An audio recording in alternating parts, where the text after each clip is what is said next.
he had the most dirtiest and filthiest jobs, but it paid the bills.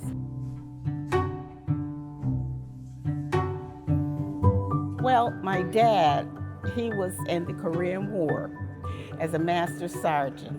And once the war was over, he returned home to Faraday, Louisiana. Now, Faraday is near New Orleans, Monroe, Alexander, but it's a small town, mostly farmland. That's what my grandmother had, his mother, a lot of farmland.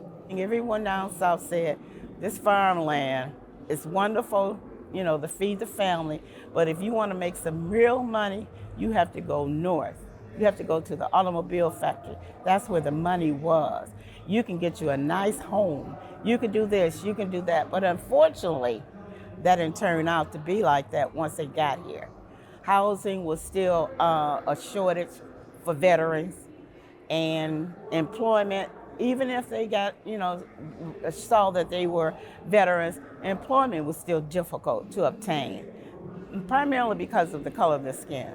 But eventually, God bless my dad, and he was able to get in the factory. Now, he tells us he had the most dirtiest and filthiest jobs, but it paid the bills. My mother, who's from Andine, Mississippi, she was a nurse in the WAC. That's the Women's Army Corps. And after the war was over, she went to New York to live with her sisters. But her sister, who lived in Detroit, became ill.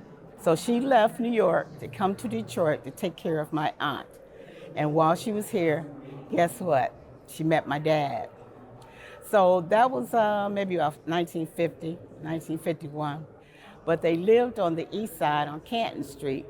They moved because in 1967, after the revolution, the riot, my mother became afraid and said, David Lee, we gotta move.